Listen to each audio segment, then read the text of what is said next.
Hi, my name is Araceli Rodriguez, and today I'm going to be sharing an observation analysis for my speech class, focusing on a professional relationship I've absorbed firsthand while working in a geriatric clinic. And this relationship is going to be between Hortensia, who's one of our LVNs, and Mandy, who's our clinic manager.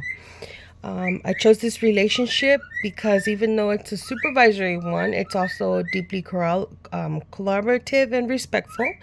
Watching the two of them interact on a daily basis has taught me a lot about what a healthy work environment and what communication really looks like, especially when it comes to our nonverbal communication, which is the main focus of my analysis. In a setting like ours, many of our patients are elderly and they either have hearing issues or memory issues and have been diagnosed with beginning stages of Alzheimer's to ending stages of Alzheimer's, which then leads to dementia. So nonverbal cues aren't just helpful, but they're also essential for our workplace. Whether it's a nod or a tone change or the way someone positions themselves, nonverbal behavior helps guide on care and our teamwork. One of the key concepts on this chapter that I learned is that I noticed is kinesics or body movement.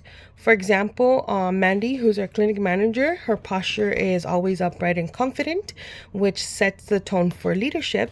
Meanwhile, Hortensia, who's our LVN, often leans in gently when speaking to patients, signaling care and attentiveness. These small things say a lot without using any words. Another term is paralanguage, which also means how something is said, like a tone, a pitch, or the volume. Mandy has a direct tone when addressing urgent matters, while Hortensia's voice stays soft and steady, which also helps calm our patients down because half of the time they're nervous. Both of these styles are effective and they balance each other out very well. And my next one would be haptics or touch.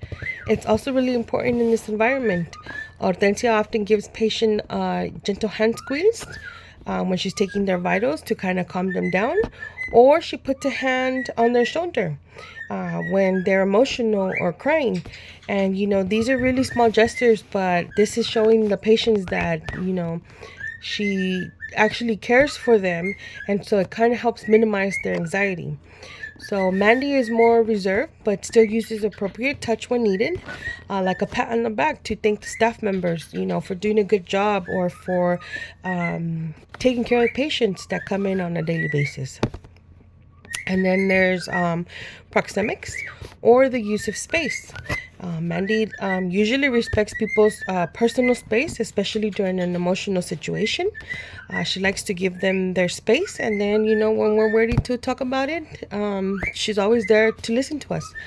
And then Hortensia, on the other way, she's very in tune with her patients' comfort levels. So she's always adjusting how close she stands with the patient when she's vitaling them or asking them questions, depending on the patient's body language.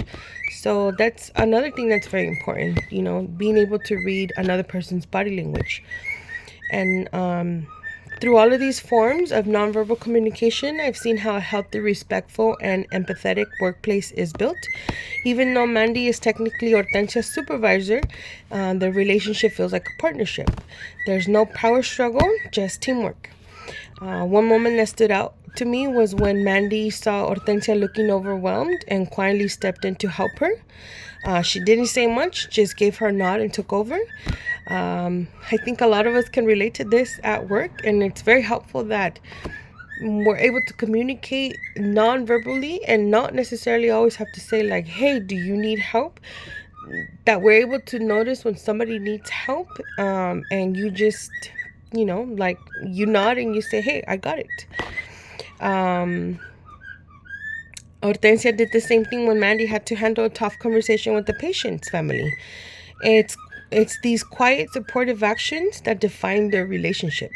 In conclusion, observing Mandy and Hortensia has shown me the power of nonverbal communication, not just as a concept from a textbook, but also something that truly shapes the way people connect and work together.